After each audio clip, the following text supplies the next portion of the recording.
Hindi short hand की practice dictation 80 शब्द प्रति मिनट गति से डिक्टेशन 5 सेकंड में शुरू होगी। स्टार्ट। वैश्विक स्तर पर तेजी से बदलती भू राजनीतिक परिस्थितियों के बीच अलग अलग देशों में आपसी सहयोग के लिए जिस स्तर पर नए समीकरण बन रहे हैं उससे साफ है कि अब पुराने ध्रुवों के विकल्प तैयार हो रहे हैं और विकसित तथा सक्षम देशों को भी अपने बेहतर भविष्य का रास्ता तैयार करना पड़ रहा है।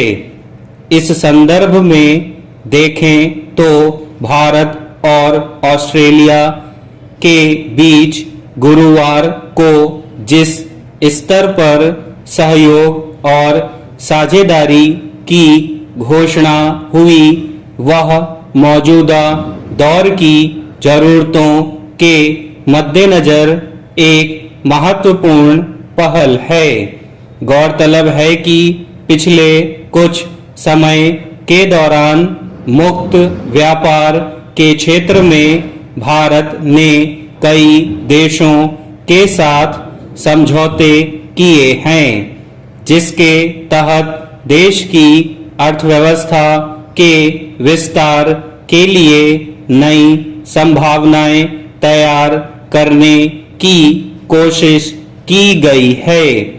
इसी क्रम में अब भारत और ऑस्ट्रेलिया के बीच रक्षा और सुरक्षा सहयोग को नई मजबूती देने जैसे कई अहम मुद्दों पर सहमति बनी है। साथ ही परमाणु ऊर्जा, समुद्री सुरक्षा, साइबर तकनीक और अंतरिक्ष तथा व्यापार के क्षेत्र में सहयोग का दायरा बढ़ाने का खाका भी पेश किया गया।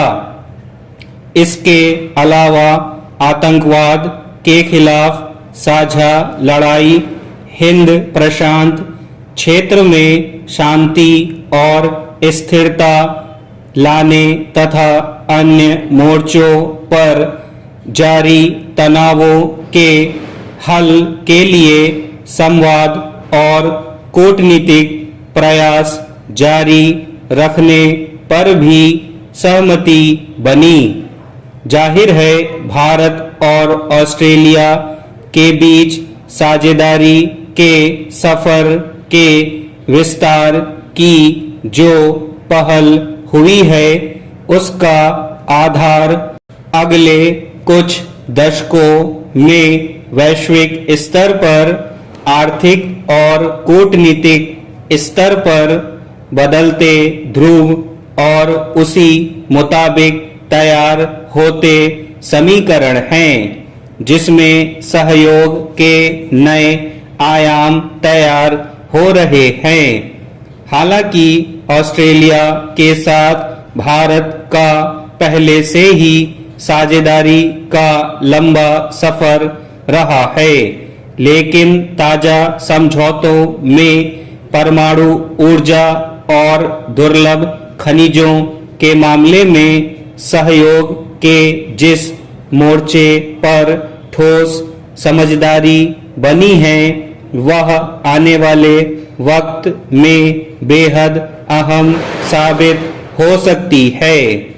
ऑस्ट्रेलिया के पास दुनिया भर के यूरेनियम संसाधनों का एक बड़ा हिस्सा है, मगर कुछ कानूनी और तकनीकी अड़चनों की वजह से भारत को अब तक इसका लाभ नहीं मिल सका। अब ताजा समझौते के बाद भारत को अपनी परमाणु ऊर्जा संबंधी जरूरतों को पूरा करने के लिए ईंधन का एक अहम स्रोत मिल सकेगा। हालांकि मौजूदा दौर में विश्व जिस स्तर के तनावों से गुजर रहा है उसमें यूरेनियम के उपयोग को लेकर आशंकाएं स्वाभाविक है। स्टॉप।